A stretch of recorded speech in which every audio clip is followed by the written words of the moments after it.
continuando, né, a falar sobre essas medidas, essas formas de classificação de conjuntos de dados, a gente vai falar agora sobre a kurtose ou achatamento de um conjunto de dados. Ela vai medir a concentração, né, ou a dispersão, a variabilidade do conjunto de dados, dos valores que pertencem ao conjunto de dados, em relação à medida central, né, de tendência central, a medida central que a gente tem do conjunto. E como padrão, a gente utiliza uma curva que a gente vai aprender mais adiante no curso, mas se alguém já ouviu falar, é a curva da normal padrão, que é uma curva especial, tá? Mas a gente pode entender que essa é a cara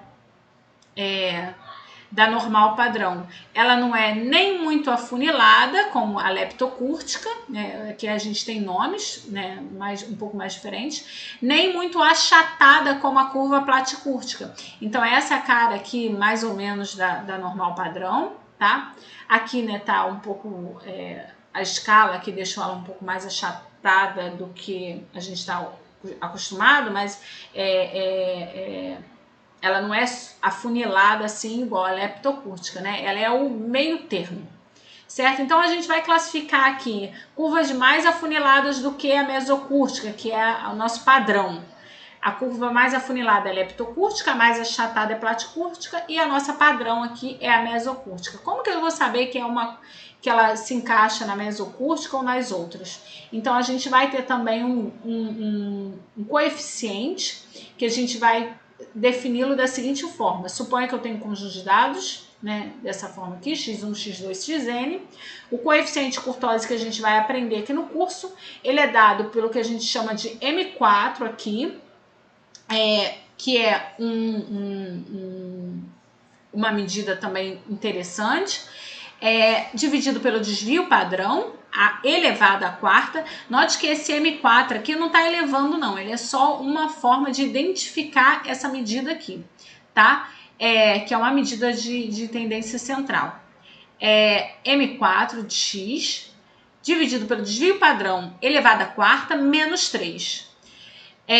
Esse M4, ele é definido ele parece com a variância, porque ele não é uma generalização da variância. Existe uma generalização que a gente poderia definir como MR, por exemplo, onde R seria a quantidade que eu elevo as diferenças de xi menos x barra, né?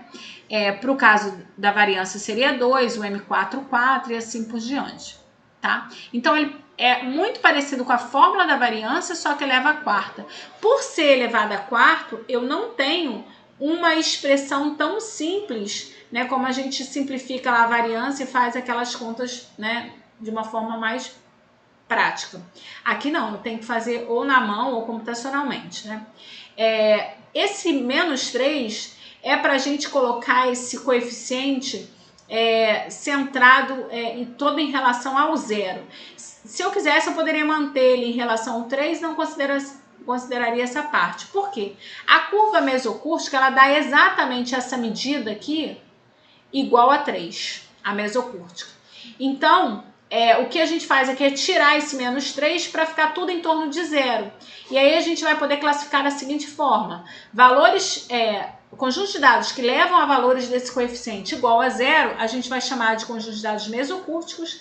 Conjunto de dados que tem esse valor positivo, né, que é a curva mais afunilada, a gente chama que a curva, né, é leptocúrtica, ou ela pode ser platicúrtica se esse coeficiente for menor do que zero. Então fica um limiar em torno de zero e não em torno de 3, tá?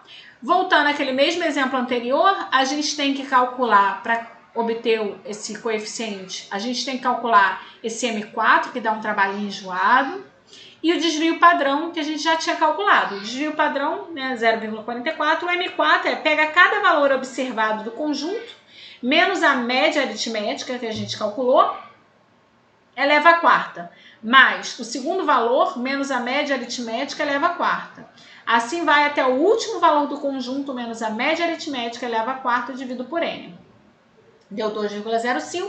Basta fazer 2,05 dividido por 0,44 à quarta, menos 3. Então, faça esse quociente, tiro 3. Isso deu um número bem grande e positivo. Então, o grau de curtose aqui é 51,69, levando a classificação de curva leptocúrtica, afunilada. Ela não é achatada, ela é mais afunilada.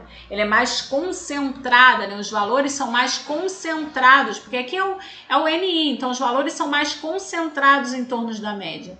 Aqui os valores são mais espalhados, né? Tem maior variabilidade em torno da média. E aqui não é muito espalhado nem muito concentrado. Então é isso, gente.